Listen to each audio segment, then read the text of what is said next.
आशिषदादांनी खूप व्यापक हेतूनं आयोजित केलेल्या या स्पर्धेसाठी उपस्थित असणारे आपण सर्वजण. जास्त वेळ बोललो तर त्या 15 जणांच्यावर अन्याय होणार आहे याची मला पूर्ण कल्पना आहे. त्याची काळजी घेतच मी बोलण्याचा प्रयत्न करतो आहे. आशिषदादांनी सांगितलं की वक्ता होण्यासाठी 3 गोष्टीची आवश्यकता आहे. पहिली म्हणजे तो उत्कृष्ट श्रोता असला पाहिजे, चांगला वाचक असला पाहिजे आणि त्यानं चिंतन केलं पाहिजे. जाता जाता मी फक्त सांगेन की श्रोत्यांचे प्रकार सांगेन, आपण कशा प्रकारचे श्रोते आहोत. सगळ्यात कनिष्ठ श्रोता आहे तो बसलेला असतो, त्याचं कुठंच लक्ष नसतं, तो बसलेला असतो, कुणीतरी धरून आणलेला असतं, पर्यायच नसतो. आता तो जोपर्यंत उठत नाही तोपर्यंत उठता येत नाही, कुठंच लक्ष नसतं, त्याने एकही शब्द ऐकलेला नसतो. कनिष्ठ श्रोता. त्याच्यापेक्षा वरचा श्रोता असतो तो दिवाळीला आम्ही जे लाइटिंग लावतो त्या लाइटिंग सारखा असतो. तो दिवा लागतो विसतो, लागतो विसतो, जातो विसतो असं नाहीये.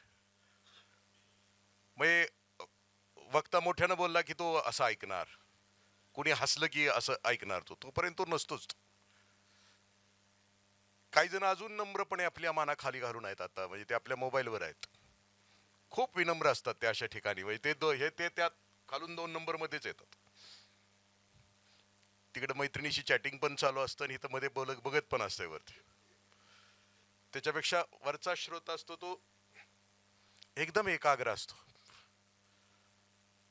म्हणजे असं वाटतं त्या वक्त्याला की हा मला खरंच माझा शिष्य आहे, इतकी म्हणजे काना वाचनाची मिठी झालेली असते त्याची. प्रचंड मनापासून तो ऐकत असतो. पण बाहेर गेल्यानंतर त्याला विचारलं कसं काय होतं व्याख्यान, ते म्हणते भारी होतं. काय सांगितलं? भारी होतं. म्हणजे त्याच्यातला आशय त्याला काय, मगाशी सर मगाशी सांगत होते सर, आशय त्याला सांगता येत नाही. मी कायम सांगतो की मी महाराष्ट्रावर फिरत असताना माझ्या गाडीत 3-4 मुलं असतात. व्याख्यानाचा प्रॉब्लेम येत नाही मुलांना, पण प्रवचनाचा प्रॉब्लेम येतो, कारण ते आत्मा परमात्मा खूप अवघड टर्म्स आहेत ना ते. मग ते प्रवचन झालं, गाडीत बसलं की मी त्या पोरांना विचारतो की कसं काय होतं रे प्रवचन, ते म्हणते लय भारी होतं. काय सांगितलं? नाही, ते लय भारी होतं. मग काय सांगितलं ते मुद्दे सांगता येत नाहीत. उत्कृष्ट श्रोता नसतो. आणि उत्कृष्ट श्रोता त्याला म्हणायचं की म्हणजे, आणि श्रोता जो असतो आत्ताचा उत्कृष्ट पेक्षा अतिउत्कृष्ट पर्यंत आपण जाणार आहोत, ते ऐकतंय, बऱ्यापैकी ऐकतंय. विवेकानंदांचं उदाहरण मी देत असतो. कारण विवेकानंदांचं इंग्लंडमध्ये एका चर्चमध्ये भाषण होतं, त्यागावर होतं. त्याग. विवेकानंदांचं भाषण लक्षात आलं असेल, त्यांची प्रतिभा, त्यांचं तेजस्वी व्यक्तिमत्व, त्यांचं ओज, त्यांचा ऑरा. आणि स्वामीजींनी बोलायचं म्हटल्यानंतर तो विषयच त्यागावर. ते असं बोलले की आता पुढच्याला जर मान कापून मागितली असती तरी दिली असती, इतका प्रभाव होत्या वक्तृत्वाचा. सगळे श्रोते निघून गेले बाहेर. स्वामीजी नंतर गेले. बाहेर गेल्यानंतर स्वामीजींच्या लक्षात आलं की बाहेर श्रोत्यांच्या मध्ये भांडणं आहेत आपल्या झिजलेल्या चप्पलसाठी. आत त्यागावरचं भाषण ऐकलं आणि बाहेर चप्पलसाठी भांडणं आहेत. आणि उत्कृष्ट श्रोता कल सुना आज बना. त्याच्यामधल्या ज्या गोष्टी आहेत माझ्या आयुष्याला लागू करून घेण्यासारख्या, तो लागू करून घेतो आणि तो बदल करतो स्वतःमध्ये. श्रोता, उत्कृष्ट श्रोता असणं म्हणजे तो भिडलाय त्या विषयाशी. स्वामीदादा कीर्तन करतात, प्रवचनकार आणि कीर्तन झालं की लोक येऊन पाया पडतात, पायावर डोकं ठेवतात. त्याचं कारण काय की जे काय तासभर तू सांगितलं असशील ते तुझ्या पायावर ठेवून आम्ही निघालो. तुझ्या सांगण्याचा आणि आमचा काहीही संबंध नाही.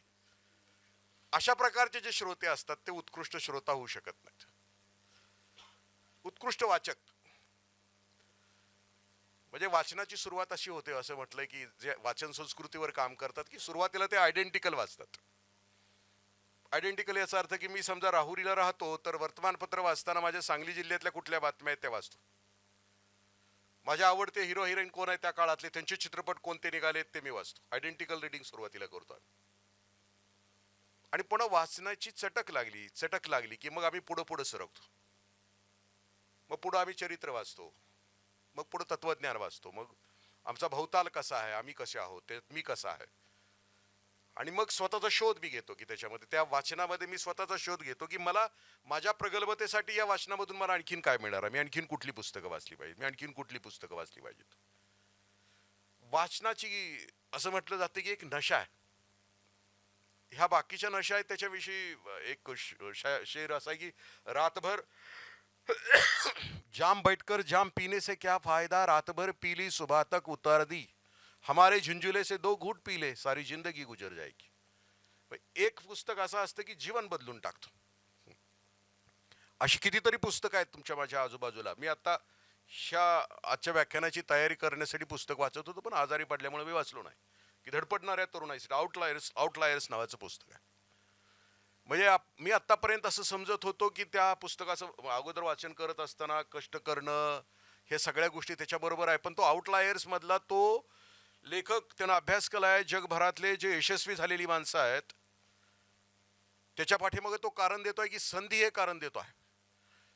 पहिल्यांदा संधी ज्याला मिळते त्या संधीचं जो सोनं करतो तोच यशस्वी होतो. संधीच ज्याच्या आयुष्यामध्ये येत नाही किंवा संधी ज्याला समजत नाही ज्याच्या आयुष्यातली, तो यशस्वी होत नाही. असं तो आउटलायर्स वाला समजतो. नाहीतर आतापर्यंत आम्ही असं समजत होतो की आम्ही केलं, कष्ट केलं की निघून गेलो, पुढे निघालो असं म्हणतो. वाचन बहुआयामी म्हणजे त्याला ऑल डायमेन्शन थिंकिंग प्रगल्भतेसाठी असतं. दादा मगाशी सांगत होते की त्या लेकरांनी वाचलंय किंवा अनेकांतवाद मगाशी कंसरांनी सांगत असताना म्हटलं की एका गोष्टीला अनेक गोष्टी असतात, पण अनेकांत वादामध्ये प्राचार्य शिवाजीराव भोसले सर एका ठिकाणी असं म्हणतात की ज्या माणसानं जिथं ज्या प्रकारानं मांडणी केलेली आहे ती मांडणी त्याची बरोबर आहे, कारण त्याचा भवताल तसा आहे, त्याची प्रगल्भता तेवढी आहे, मग त्यामुळे तेही सत्य आहे असं म्हटलं. तोही सत्य आहे. पण ज्या वेळेला एखादं लहान वयानं लहान अपरिपक्वता असताना जर खूप मोठा आशयाचं जर भाषण झालं तर मग त्याच्यामध्ये प्रॉब्लेम काय असतो. मग त्याच्यामध्ये प्रॉब्लेम कोणता असतो की समजा एखादी आई आपल्या लहान लेकराला घेऊन गेली आहे, दवाखान्यात गेली आहे, आणि त्या ओपीडी मध्ये ते बाळ बघताय की डॉक्टर काय करतायत, पेशंटला टेबलवर झोपवत आहेत. झोपवल्यानंतर ते पेशंटच्या पाठीला स्टेथोस्कोप लावतायत, पोटाला लावतायत आणि त्याला सांगतायत की श्वास घे सोड, श्वास घे सोड. डॉक्टर आत राऊंडला गेल्यानंतर या पोराच्या मनामध्ये येते की मी आता डॉक्टर झालं पाहिजे, म्हणून आईला म्हणते झोप, आणि आईला त्या याच्यावर झोपवते त्या पेशंटच्या तपासणीच्या टेबलवर. डॉक्टरांचा स्टेथोस्कोप तिथंच बाहेर आहे, तिथंच त्या टेबलवर ते घालते कानामध्ये, आणि ते आईला म्हणते की श्वास घे सोड, श्वास घे सोड. मगाशी डॉक्टर तपासत असताना हृदयाच्या ठोक्यावरून निदान करण्याचं जी ज्ञान आहे ते डॉक्टरना आहे. ऍक्शन जरी तशी असली तरी ज्ञान असण्याची अनुभूती स्टेथोस्कोप किंवा त्या बाहेरच्या सगळ्या अजेंड्यावरून होत नसते असं म्हटलं.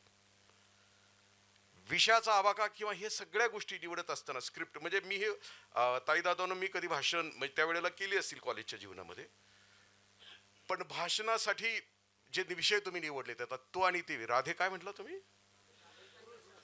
राधे पुरुष कसा आहे असाही असतो, ते तो आणि ती पुस्तक तुम्ही वाचलंय की नाही मला माहित नाही. मग ती शुक्रावरून येते आणि तो मंगळावरून येतो, तो इंग्लिश पुस्तक आहे. आणि मी तर बऱ्याच माझ्या आत्ताच्या तरुण मित्रांना ते लग्नातच देतो मी ते, कारण मी ज्या वेळेला इथं राहायचो उपायुक्त म्हणून आम्ही अधिकाऱ्यांच्या चाळीमध्ये राहत होतो, तर त्या चाळीमध्ये बरेचसे मित्र माझे होते, न्यायाधीश होते, तर ते सांगायचे की साहेब दिवसात 10 गुन्हे जर दाखल झाले, 10 केसेस आले तर त्याला 4 केसेस तर घटस्फोटाचे आहेत.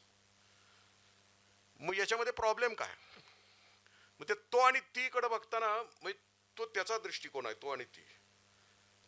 तसं ऑल डायमेन्शन थिंकिंग करत असताना प्रत्येकाला जे काही दिसतं आहे ते वेगवेगळं, त्याच्यात तो काय म्हणतो आहे, जे पुरुषाच्यात किंवा स्त्रियांच्यात जे जीन्स आलेले आहेत पिढ्यान ते तसे आलेले आहेत. म्हणजे त्याला खूप गमतीशीर उदाहरणं दिली आहेत. तो काय म्हणतो आहे की पुरुष आदिमानवाच्या स्थितीमध्ये तो शिकार करायचा, घराचं रक्षण करायचं ही तिची जबाबदारी असायची. त्यामुळे आत्ता सुद्धा कुठलाही पुरुष दुसऱ्याच्या घरात गेला की दाराकडे तोंड करून बसतो, अननोईंगली बसतो. कारण ते त्याच्या जीनमध्ये. आता कधी गेला तुम्ही पाहुण्याच्या घरात तर तपासून बघा, सोफा सीटवर बसताना तुम्ही कुठं बसता. तुमचं लक्ष त्या पुरुषाचं लक्ष असतं ते दाराकडे असतं, गुहेच्या तोंडाकडे असतं, कारण त्याची जबाबदारी रक्षणाची. तिचं लक्ष नसतं. ती आली, संपलं. दोघं जण पाहुण्यांच्या घरातून परत निघाले की ती त्याला त्या घरातलं सगळं वर्णन करून सांगते. खिडकीच्या पडद्याचा रंग कसा आहे, त्या सोफा सेटचा रंग कसा आहे, घरातल्या स्वयंपाकघरातली मांडणी कशी होती. त्याचं कारण असं आहे, तो म्हणतो की ज्या वेळेला या जीनमध्ये माणसाच्या स्त्रीची जबाबदारी कुटुंब सांभाळणं होतं आणि लेकराबाळांचं सांभाळ करणं त्याच्यासाठी होती. म्हणजे तिला घराचं घर पण टिकवायचं आहे, तिला नातेसंबंध टिकवायचे आहेत, घरातली सगळी लेकरं बाळ वाढवायचे, घर तिला सजवायचं आहे, धजवायचं आहे, तिची गुहा तिला ते सांभाळायची, आणि म्हणून तिच्या जगण्यामध्ये तिच्या जीन्समध्ये ती आहे. तो पुढं असं म्हणतो की पुरुषाची दिवसभराची बोलण्याची शब्दाची मर्यादा 3000 आहे आणि स्त्रियांची बोलण्याची मर्यादा 20,000 आहे. असं मी नाही म्हणत बरं का सर, ते एडिट करा परत, हे जे रेकॉर्डिंग करताय ना सर, ही रेकॉर्ड हे करा. आणि पण ते त्याच्या पुस्तकात आहे बरं का, ते ज्या पुस्तकाचा मी संदर्भ. त्यामुळे प्रॉब्लेम काय होतंय की हे बाहेर सगळे हे जे 3000ची मर्यादा संपून घरात येते. मग तिला शब्द संपवायला हक्काचा श्रोता कुठं आहे? मग अख्खं भांडवल पुरुष असेही राधे पुरुष. कदाचित त्याला हा सुद्धा रेफरन्स असावा. मी आपलं माझ्या मतीप्रमाणे मी सांगण्याचा आपल्याला प्रयत्न केला. पुन्हा खरं तर ते म्हणतात की चिंतन असलं पाहिजे. चिंतन म्हणजे हा स्पर्धा, तुलना, किंवा सरांना फोन येणं की आमच्यावर अन्याय झाला. मग स्पर्धा कुणाशी आहे आणि कुणाशी असली पाहिजे? जे कृष्णमूर्ती असं म्हणतात की स्पर्धा म्हणजे हिंसा, स्पर्धा म्हणजे घृणा, स्पर्धा म्हणजे द्वेष. अख्खी शिक्षण पद्धतीच आम्ही स्पर्धेवर ठेवली ना. 10वीतल्या लेकराला 97% मार्क्स मिळून घरात आलं आणि आईला सांगितलं की आई 97% मार्क्स पडले. आई एवढंच विचारते की शेजारच्या राजाला किती पडले. 97%च्या मार्क्सचा उत्सव नाहीये घरामध्ये. त्याचं कारण असं आहे की राजाला 98% पडलेले. तुलना म्हणजे कृष्णमूर्ती असं म्हणतात की खरं तर तुम्ही त्यांच्या शाळेमध्ये कधी गेला जे कृष्णमूर्तींच्या, तर परीक्षा नाहीच ना, 10वीला घेतात म्हणून घेतात. नाहीतर त्यांचं म्हणणं आहे की स्पर्धा म्हणजे द्वेष, स्पर्धामध्ये हिंसा. मला तुझ्यापेक्षा मोठं व्हायचं, मला तुझ्यापेक्षा चांगलं करायचं, असं नसतंय ना. या देशामध्ये स्पर्धा म्हणजे आणि ह्या सगळ्या गोष्टी, ईर्ष्या म्हणजे सर्वस्व, म्हणून या देशातल्या जाहिराती सुद्धा द्वेषाच्या आहेत. इथं तुम्हाला मालच खपवायचा असला तर तुम्हाला द्वेषपूर्ण जाहिराती तयार कराव्या लागतात. तेरी साडी से मेरी साडी सफेद कैसी, घर की बडे शान पडोसी की जले जान. ओनिडाची जाहिरात आहे. म्हणजे ओनिडाचा टीव्ही घरात घेतला की शेजारी जळेल. आणि भगवान येशू ख्रिस्त आजच सांगतात की शेजाऱ्यावर प्रेम करा. ही तर कधी स्पर्धा असू शकत नाही.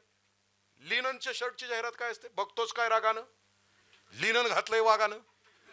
म्हणजे आम्ही लिनन नाही घातलं की शाळा झालो का सगळे? स्पर्धा ही कायम स्वतःशी असल्या पाहिजे.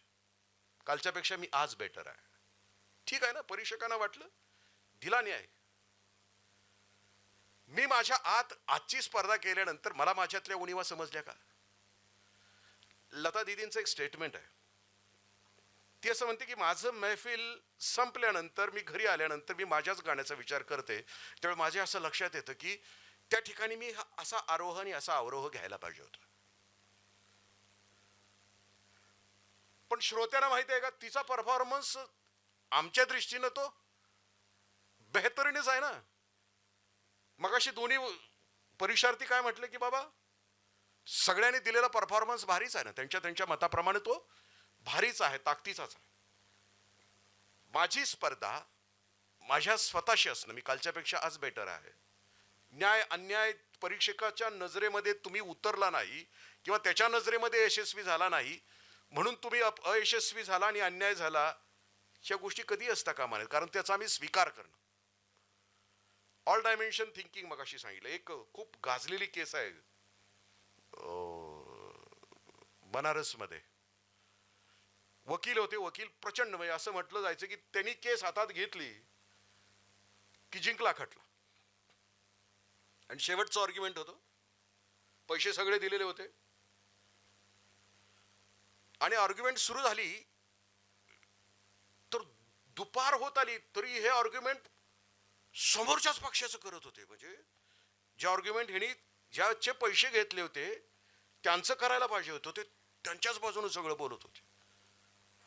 कदाचित रात्री खूप अभ्यास झाला असेल, जागरण झालं असेल, म्हणून कदाचित ते वकील साहेब तसं बोलत असतील. पण ज्यानं पैसे दिले होते, ज्याचे वकील होते, त्याला घाम फुटला ना. त्याने एक चिठ्ठी पाठवली, अहो गुरुजी, पैसे मी दिले आहेत आणि तुम्ही त्यांचा आर्ग्युमेंट करताय. मग त्यांच्या डोक्यामध्ये आलं. मग ते एकदम त्यांनी थांबले आणि ते म्हटले की महोदय, आतापर्यंत जे मी बोललो ते माझे समोरचे वकील जे बोलणार होते ते मी बोललो. आता इथून पुढे जे मी बोलणार आहे ते माझ्या आशिलाचं मी बोलणार आहे. आणि मग तिथून पुढं दिवसभर ते आपल्या आशिलाचं बोलत राहिले आणि तो खटला जिंकला. ऑल डायमेन्शन थिंकिंग म्हणजे मला जर जिंकायचं आहे माझ्या आयुष्यामध्ये तर त्याच्या पलीकडची बाजू माझ्या समोर आली पाहिजे, माहीत असलं पाहिजे. पुढची गोष्ट असं म्हटलं झालं की चिंतन कुठंपर्यंत पोहोचतात, चिंतनानं माणसं कुठंपर्यंत पोहोचतात आपल्याला. जेवढे ज्याला स्वतःचे विचार तयार करता येतात तो चिंतनशील असतो असं म्हटलं. आता माझ्यासारखे सगळे उसने असतात. मी आता बोलतोय ना, हे काय म्हटले, ते काय म्हटले, अजून मी काय म्हटलं असं वाक्य अजून माझं आलंय का जगात कुठं, की बाबा हा असा इंद्रजित देशमुख नावाचा प्राणी असं म्हटला.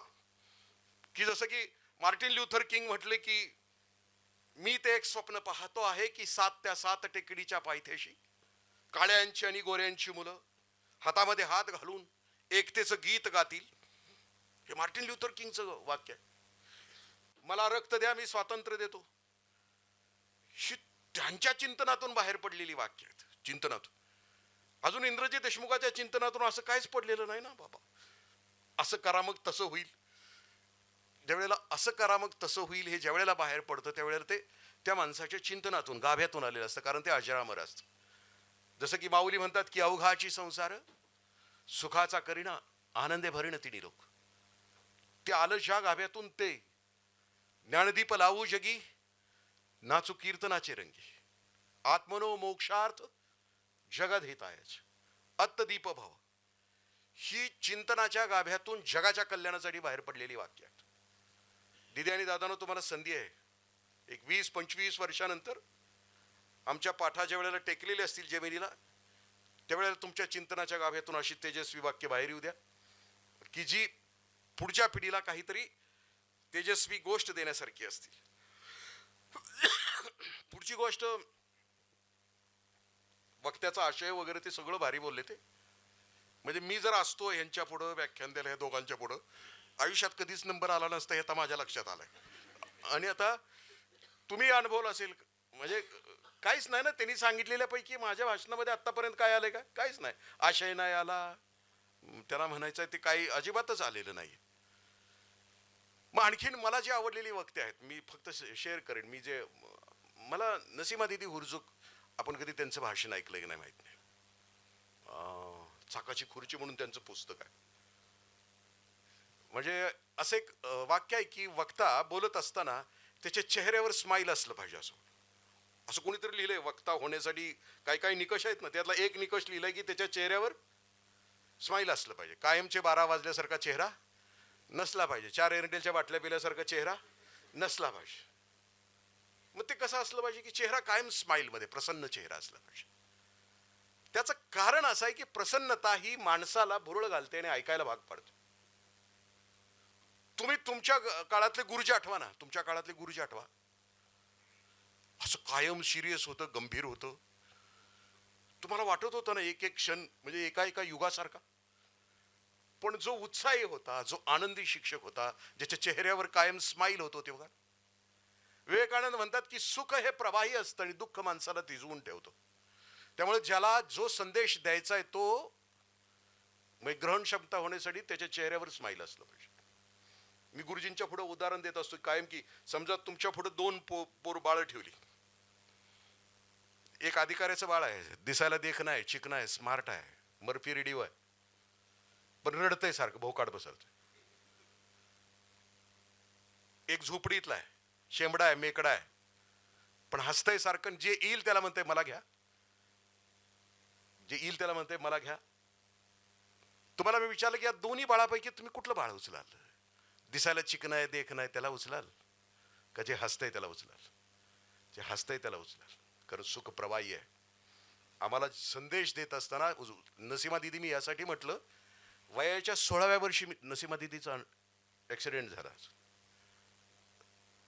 मंचावर नृत्य करत होत्या, नृत्य करता करता स्टेज ढासळलं, कमरेला मार लागला, ते पुन्हा उठूच शकले नाहीत. कमरेच्या खालचा भाग त्यांचा पूर्ण आजही निर्जीव आहे, 70च्या वर गेलेत.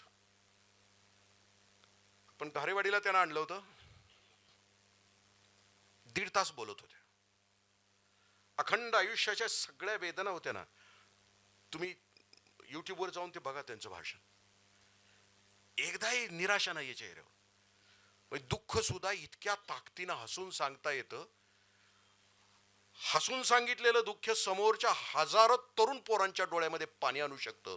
ही वक्त्याच्या आशयाची आणि जगण्याची ताकद आहे. आणि ज्याला ताकदीचा वक्ता व्हायचा आहे ना, त्याच्यासाठी ह्या बाकीच्या वेदना आपल्या शब्दामध्ये गुंपून पुढच्याच्या पुढे टाकता आल्या पाहिजेत.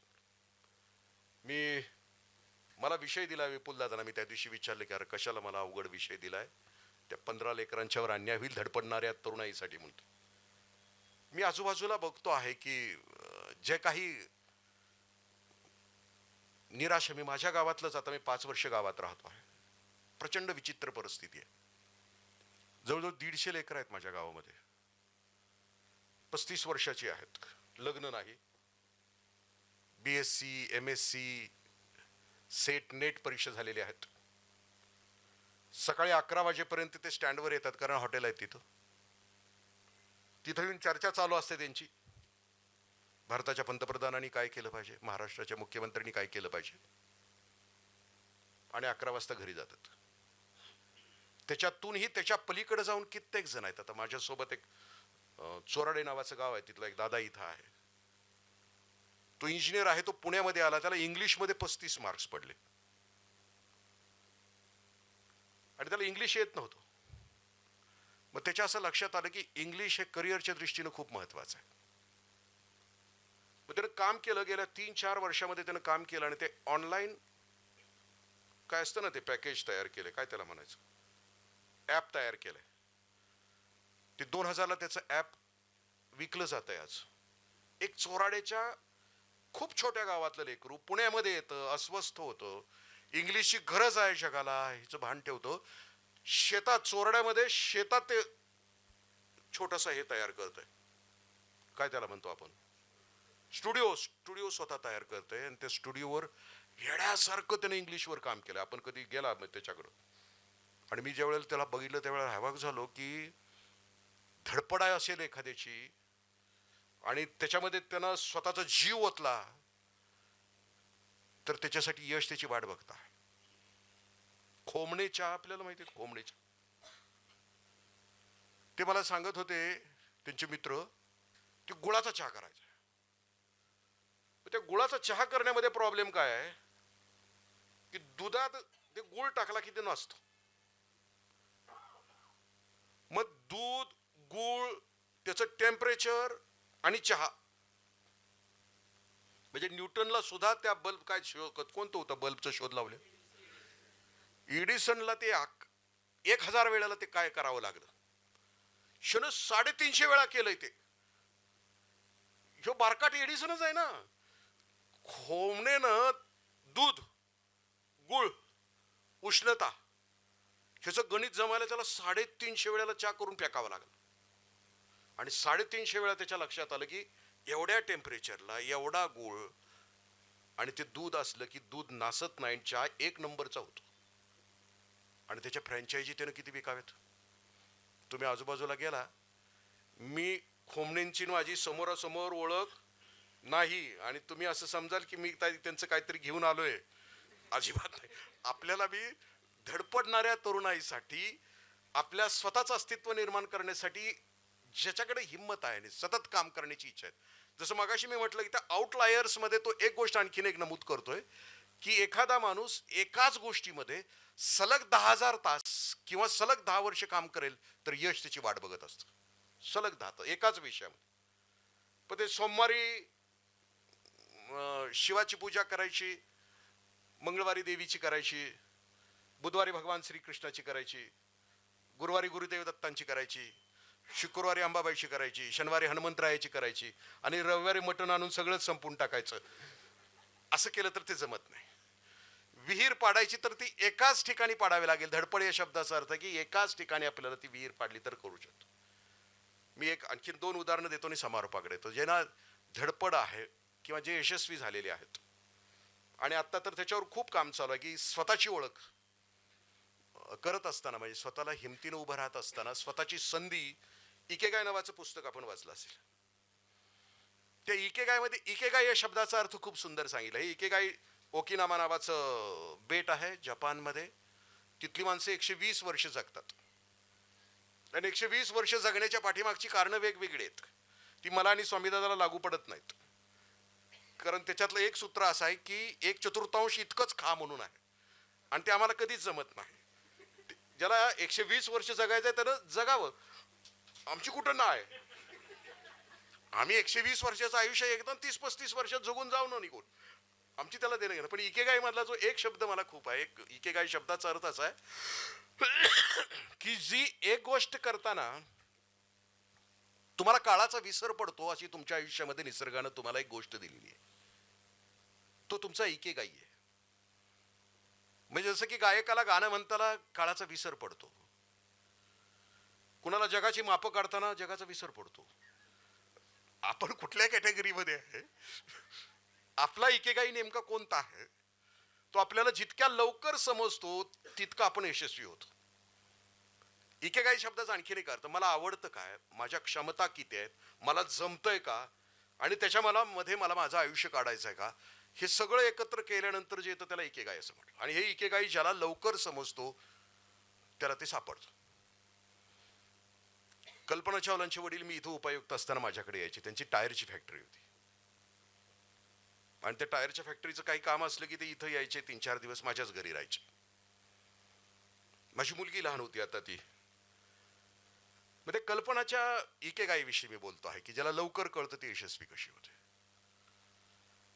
मग ते कल्पनाला कशी होती माझी पोरगी विचारत राहायची. मग ती सांगायची की कशी होती. तिला 5व्या-6व्या वर्षी कळालं होतं की हा मला जायचं आहे, अवकाशामध्ये जायचं आहे. ते म्हटले की आम्ही गच्चीवर झोपायचो आणि वरून विमान गेलं की तिला वाटायचं की मला व्हायचंय. मग तिचं स्वप्न सुरू झालं. एरोनॉटिक्स इंजिनिअरिंगमध्ये तिने पदवी पूर्ण केली कारण जायचं तिकडंच होतं. फोकस तर पक्का होता.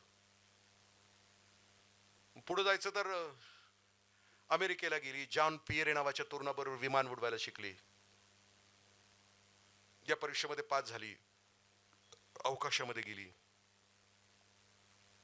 दुसऱ्यांदा ती येऊ शकली नाही पृथ्वी तलावर.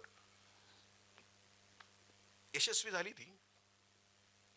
पापाजी तिच्याविषयी खूप सुंदर सांगायचे. म्हणजे रात्रभर पोरगी तर विचारायची की कशी होती. मोंटू दिदी तिला घरात म्हटलं जायचं. तिला तिचा इकेगाई समजला होता आणि तिला जगण्याचा अर्थही समजला होता. त्याचं कारण असं की ते ज्या वेळेला तिच्या श्रद्धांजलीच्या कार्यक्रमासाठी गेले अमेरिकेला त्यावेळेला तिथं हजारो युवक तिच्यासाठी होते. त्याचं कारण असं होतं की ती 250 अनाथांना सांभाळत होती. ती स्वतः गेले 9 वर्ष अमेरिकेतल्या. दुसऱ्या वेळेला ती अवकाशामध्ये गेली त्यावेळेला तिला जाणीव झाली ती नीतीचा करार कळाला होता की कदाचित परत येणं होणार नाही. पापाजी सांगत होते की जायच्या आदल्या दिवशी सेकंड टाइम ज्या वेळेला अख्खं जग तिची वाट बघत होतं. 35 मिनिटाचा अवधी होता. तिच्या गावात इस्रोमध्ये आम्ही सगळेजण तिची वाट बघत होतो आणि तो 1 फेब्रुवारीचा दिवस आणि 35 मिनिटाच्या अवधीच्या अगोदरच तिचं यान गेलं. पापाजी पोहोचले त्यावेळेला श्रद्धांजलीच्या कार्यक्रमात ज्या अनाथांनाही सांभाळत होती त्या अनाथ रडत होते.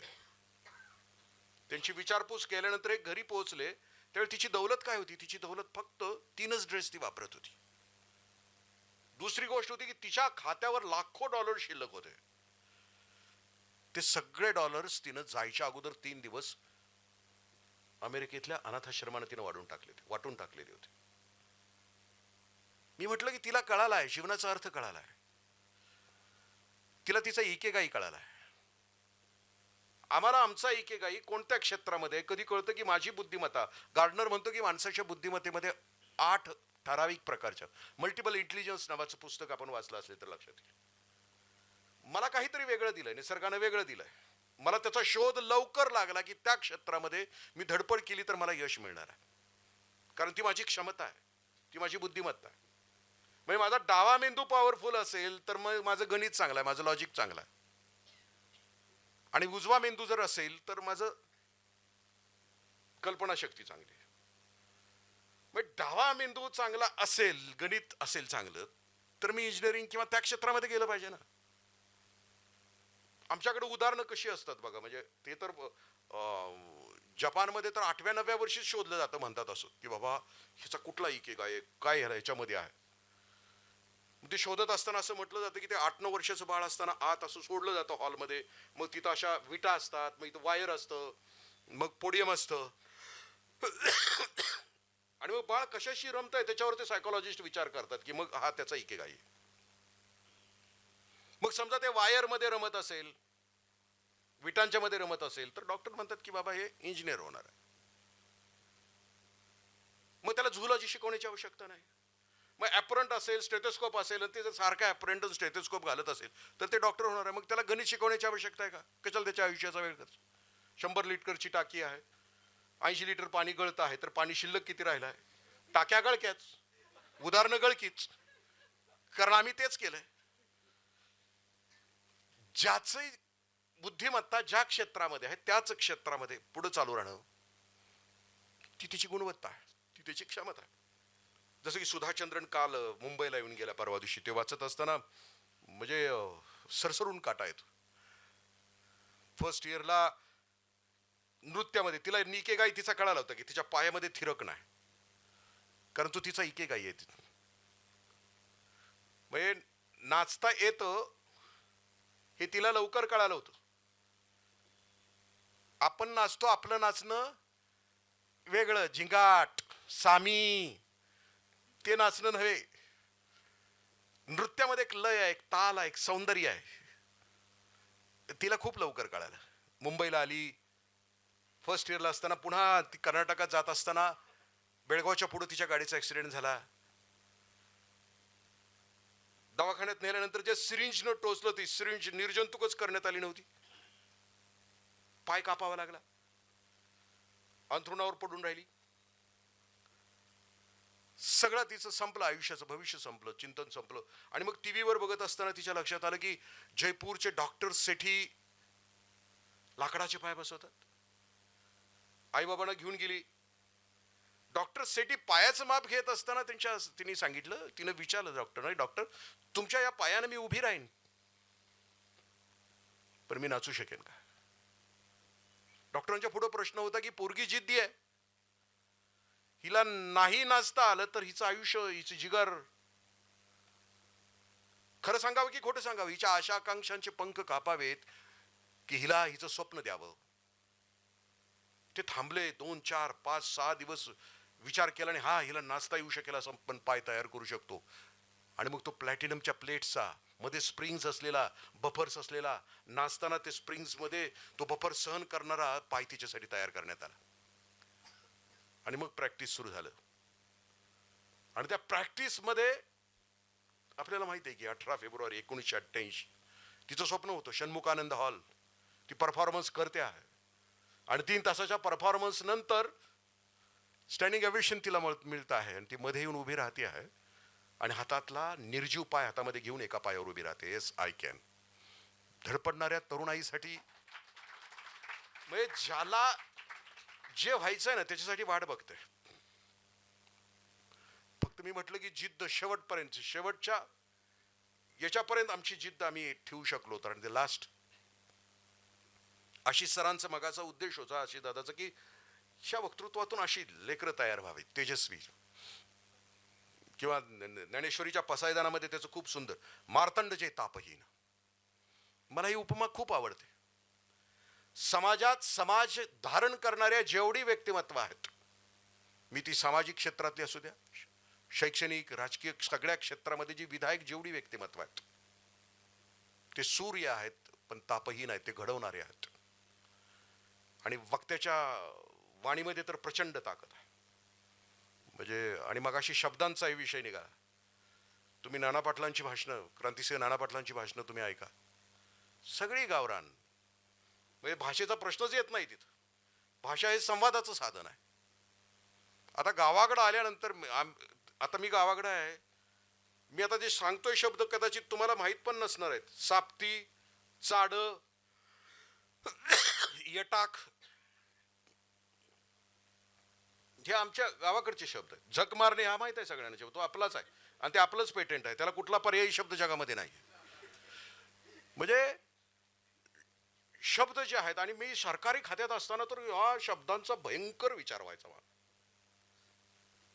सरकारी खात्यात असताना काही पत्र याची चक्रमुद्रित प्रती आपल्याला पाठवण्यात आलेले आहेत.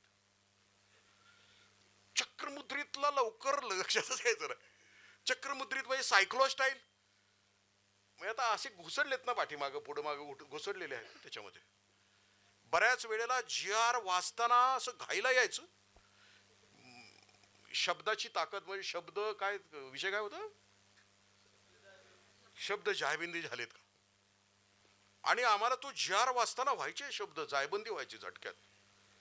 म्हणजे समजा शब्द असेल, शब्दाच्या ह्याच्यापर्यंत नाही पोहोचलो तर जी आरचा अर्थ कसा लागू शकतो आपल्याला माहिती.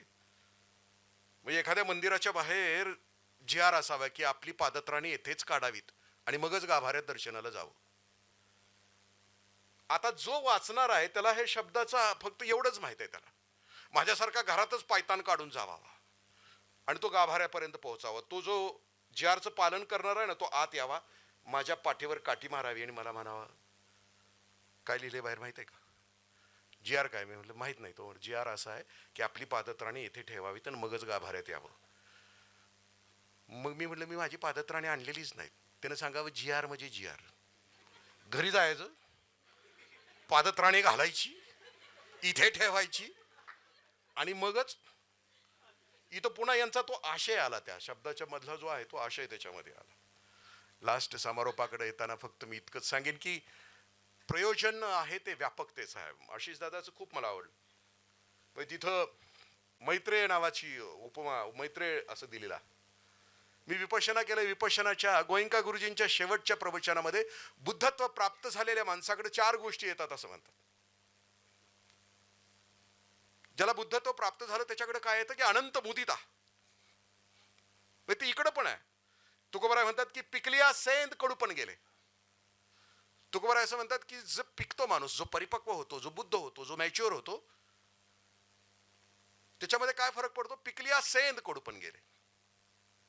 म्हणजे सेंदाड पिकलं की ते मऊ होतं, गोड होतं, सुगंधित होतो आणि त्याचा रंग बदलतो. जेवढे बुद्ध झाले, जेवढे जीवनमुक्त झालेत, ते कायम आनंदामध्ये असतात. कायम आनंद, अखंड प्रसन्नतावरी जयात, अनंत मुदिता. त्यांच्या चेहऱ्यावर कायम स्माईल असतो, विनाकारण स्माईल असतं.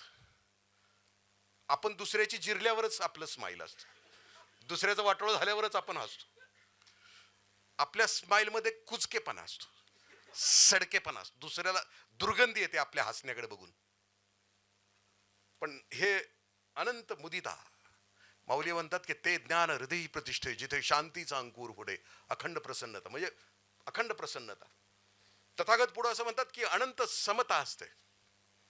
तो सुखामध्ये उतत नाही, मातत नाही आणि दुःखामध्ये शबल होत नाही.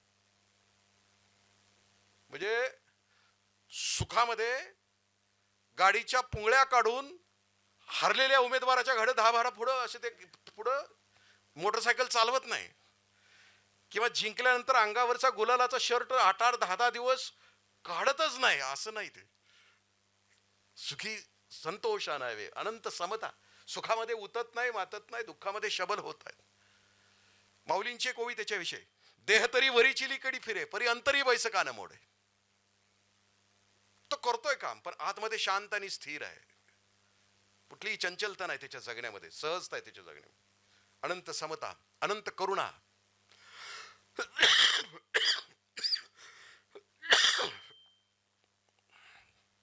रुकावट केली हे खेद आहे, पण पर्याय नाही. 3 दिवस ते आजारीच पडले.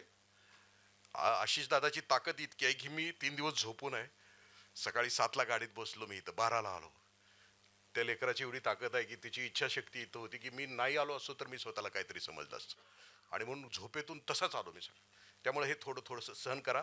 त्या 15 लोकांच्यावर अन्याय होते मला कल्पना आहे, तरी पण असं म्हटलं म्हणजे त्यांना जरा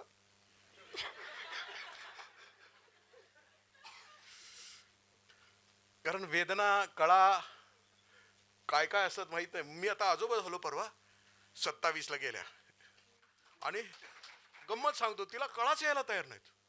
मग सकाळी तिला ते इंड्यूस केलं माझ्या पोरीला, आणि मग 4 वाजता फोन आला की ते गळ्यात अडकतंय म्हणून. काय ते उन्हाळ अडकते, आणि मी इथंच इथंच नामच्या मिटिंगला येतो. नाना पाटेकर सरांच्या सोबत होतो त्या दिवशी. नामची मिटिंग होती, संपली, मी भारतीय विद्यापीठाच्या तिथं गेलो, आणि ते अडकतंय, ते भाडाचे 2 ठोके चुकतेत म्हटल्यानंतर मला आता म्हणजे लिटरली गळून गेलो. मग त्या उमेश ह्याच्यात गेलो.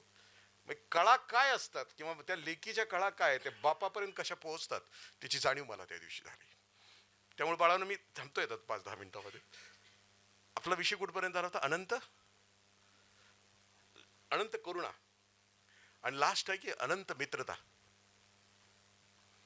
मित्रता हे जगातलं सगळ्यात मोठं नातं आहे.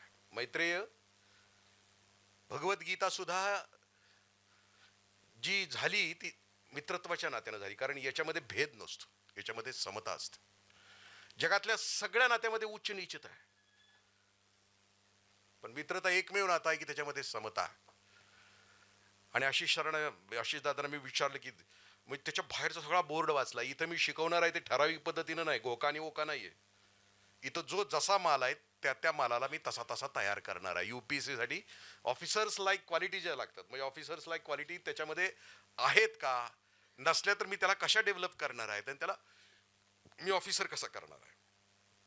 म्हणजे ऑफिसर्स लाईक क्वालिटी या शब्दाचा अर्थ, मी तो उपायुक्त असताना one day with the education म्हणून एक कार्यक्रम आम्ही करत होतो. एका शाळेमध्ये जायचो महिन्यातून एका गुरुवारी. मी आंबेगाव तालुक्यातल्या त्या डोंगरातल्या शाळेमध्ये गेलो. चालत जावं लागलं 1 पाऊण तास जंगलात. द्विशिक्षकी शाळा, 19 पट पोरं 26. विषय असा होता की तिथं जायचं, मुलांच्या प्रार्थनेपासून मिड डे मील पर्यंत राहायचं. मिड डे मील त्या लेकरांच्या सोबत खायची आणि परत येऊन साहेबांना रिपोर्ट द्यायचा. 19 पट असताना 26 लेकरं. धडा शिकवताना मी काही शिकवत होतो, गाणी बिणी शिकवत होतो मध्ये मध्ये. मुलांचं लक्ष नाही. त्यातली जी चिमुरडी पोर होती, लहान होती, ती सारखी गुरुजींच्याकडे बघून म्हणायची, गुरुजी जेवण. मग मी लवकर जेवायला बसलो. गुरुजींना विचारलं, ही का पोरं अशी करते? म्हणजे की सर 19चा पट आहे, हे आहेत नाही, त्यांचे लहान भाऊ आहेत, रात्री चूल नाही पेटलेली त्यांची, पोटात घास जावा म्हणून भावाच्या सोबत आलेली आहेत, आणि त्या निमित्तानं त्यांच्या कानावर. तुम्हालाही माहित असेल की त्यावेळेला मी अधिकारी असताना असून सुद्धा माझी पोरगी हुजूरबागेला होती, माझा मुलगा नुमवीला होता. परत तर आमच्याही घरामध्ये ते यायचं 4 किलोचं तांदूळ. सर बरोबर आहे ना? 4-6 किलोचं तांदूळ आमच्याही घरी यायचं. खरं तर काय गरज नव्हती ना, पण आम्हालाही ते बरं वाटायचं, कारण ते इडल्या चांगल्या व्हायच्या.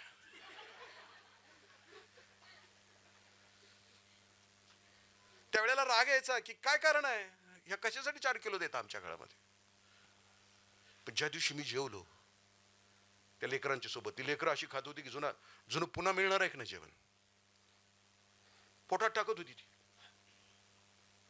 आणि मग उठून गाडीपर्यंतचा प्रवास होता, ते मी त्या अधिकाऱ्याला धन्यवाद देत होतो, त्या ज्यानं GR काढला असेल की श्रीमंताच्या घरात 4 किलो तांदूळ गेलं तरी चालेल, पण जी लेकरं वनवासामध्ये आहेत ते 4 घासाच्या निमित्तानं का होईना पण शाळेपर्यंत येतील आणि त्यांच्या कानावर शब्द पडतील, ज्यानं GR केला असेल तो. माझा विश्वास आहे आशिष सरांच्या मध्ये या क्लासमधून जी लेकरं घडतील सर, त्यांच्यामध्ये हे आलं पाहिजे. म्हणजे त्या ज्या वेळेला ते अधिकारी होतील, प्लॅनिंग स्टेजला असतील त्यावेळेला प्लॅनिंग करताना हे, आणि इम्प्लिमेंटेशन स्टेजला असतील ते त्यावेळेला ज्या इम्प्लिमेंटेशनच्या ज्या गोष्टी आहेत तिथपर्यंत अधिकारी प्रशासनाचा तयार होत असताना त्याच्यामध्ये ह्या गोष्टी उतरल्या पाहिजेत. आणि द लास्ट, धडपडणाऱ्या तरुणाईसाठी शेवटी केल्यानंतर हे सगळं करायचं आहे कोणाच. मी एक पुस्तक आपल्याला वाचायला सांगेन किंवा वाचलंही असेल कदाचित, तुम्ही हुशार मोर आहे सगळे. या जीवनाचं करायचं काय म्हणून पुस्तक अभय बंग सरांचं आहे. आणि त्याच्यामध्ये आपलं करिअर निवडत असताना त्यांनी तीन गोष्टी सांगितल्यात. प्रत्येक तरुणांना आता आपलं करिअर निवडत असताना 3 गोष्टीकडे बघा. अभय बंग सर म्हणतात की तुमचा स्वभाव काय आहे, आणि तुमचा स्वधर्म कोणता आहे, आणि तुमचा युगधर्म कोणता आहे. मी युगधर्माविषयी असं म्हणेन की युगधर्माविषयी सर असं म्हटले की तुम्ही जन्माला आलाय, या पृथ्वीला तुमची काही काळाची भेट आहे, 60, 70, 80 वर्ष. पण तुम्ही निघून जात असताना किमान 10 लोकांच्या चेहऱ्यावर तरी हसू निर्माण करून तुम्ही जर गेला तर तो तुमच्या आयुष्याचा युगधर्म आहे. करिअर निवडत असताना तुम्ही तो जर युगधर्म निवडला तर धडपडणाऱ्या तरुणाईसाठी खूप, स्काय इज द लिमिट त्यांच्यासाठी खूप आहे. म्हणजे आजूबाजूला बघितलं तर खूप गोष्टी करता येण्यासारख्या आहेत. आणि द लास्ट, करता येण्यासारख्या कोणत्या गोष्टी आहेत मिळालेल्या ज्ञानातून. माझं खूप आवडतं लेकरू आहे, त्याचं नाव आहे उन्नी कृष्णन आहे, मदुराईतला आहे. केटरिंग मध्ये त्यानं पदवी घेतली आहे. स्टार्टला त्याला अमेरिकेमध्ये 25 लाखाचं पॅकेज आहे त्यावेळेस. कारण आम्ही 3 कारणासाठी जगतो: पॅकेज, प्रेस्टीज आणि प्रॉपर्टी. आता आमच्या सगळ्यांचा जगण्याचा हेतू कोणता आहे? पॅकेज. तुला किती, मला किती. लग्नाच्या वेळेला तर सगळ्यात वरची गोष्ट आहे प्रेस्टीज, प्रॉपर्टी. उन्नी कृष्णनला पॅकेज मिळालं. ज्या दिवशी विमानाला जायचं होतं तो विमान कॅन्सल झालं आणि पुढे ढकललं 15, 20, 25 दिवसाचं. म्हणून तो परत मदुराईला गेला. आणि मदुराईच्या विमानतळावरून घरी जात असताना त्याच्या चौकामध्ये, गल्लीच्या चौकामध्ये एक माणूस झोपलेला होता आणि स्वतःचीच विष्ठा स्वतः खात होता. भूक लागली होती आणि माणसं त्याचा व्हिडिओ काढत होती. त्यानं उचललं त्या उन्नी कृष्णनं, त्याला घरी नेलं, त्याला आंघोळ घातली, त्याला मऊ भात करून घातला. 15 दिवसानंतर त्याला तरतरी आली, त्याचं घर गाव कळालं, त्याच्या घरी सोडून आला आणि त्यानं ईमेल पाठवून दिला त्या हॉटेलला, मला नाही यायचं. उन्नी कृष्णननं मदुराईमध्ये हॉटेल टाकलं. दिवसभर त्या हॉटेलमध्ये स्वतःच्या पोटाची खळगी भरण्यासाठी काम करत होता. आणि संध्याकाळ झाली की तो मदुराईत फिरायचा की कोण उपवाशी आहे, कोण उपवाशी आहे. त्याला घरी आणायचं, त्याला आंघोळ घालायचं. फोर्ब्सचं अवॉर्ड मिळालं त्यावेळेला 12,000 माणसांना त्यानं माणसात आणलं होतं.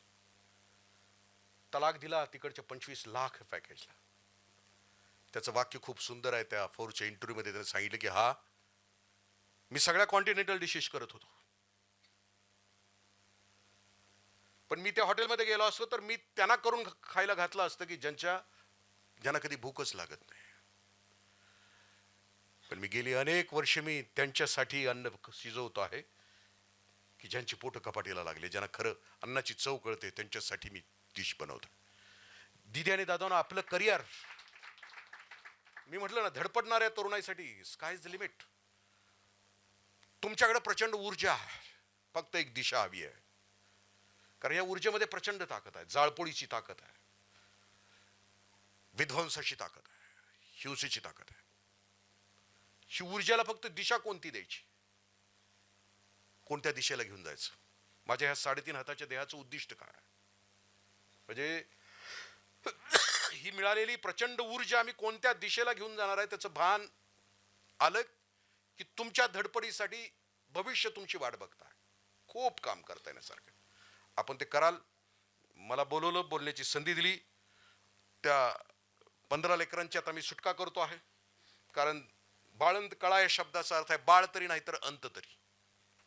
पूर्वी गावात सुईणी नव्हत्या. माझ घरामध्ये ती गेली बाळंतीन की बाहेर सगळं घर बसलेलं असायचं असं दाराजवळ. आणि मग आवाज लेकराचा येतो का आवाज आईचा येतो? आवाज लेकराचा येतो का आवाज आईचा येतो? आई ओरडली तर समजायचं की लेकरू गेलं, आणि लेकरू ओरडलं की समजायचं की आई दिलं.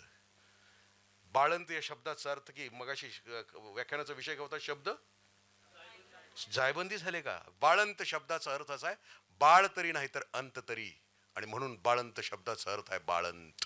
शब्द जायबंदी नाही झालेले, शब्द आशय घेऊन आलेले आहेत, शब्द त्याच्यातल्या वेदना, शब्द त्याच्यातल्या सगळ्या गोष्टी स्पष्ट करत पुढे आलेल्या आहेत.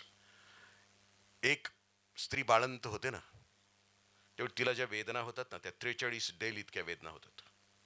मग एखाद्या माणसाची 20 हाडं फ्रॅक्चर झाल्यानंतर जेवढ्या वेदना एखाद्या माणसाला होतात ना तेवढ्या वेदना तुमच्या माझ्या आईला हे जग दाखवताना झालेले आहेत. त्यामुळे निदान इथून पुढे आईची तरी शिवी आमच्या तोंडातून बाहेर पडणार नाही. एवढं जरी झालं तरी आपल्या त्या वेदनांची जाणीव होईल. कारण मला जन्म देणारी माझी आई आणि मी ज्याला शिवी देतो त्याच्या आईनं सुद्धा जगात घालताना त्या वेदना सहन केलेल्या आहेत. मला बोलण्याची संधी दिलीत. आवाज पूर्णच ढासळलेला आहे, तरी परंतु तुमच्या ह्या क्षमतेला, तुमच्या या सहनशीलतेला मनापासून नमस्कार करतो.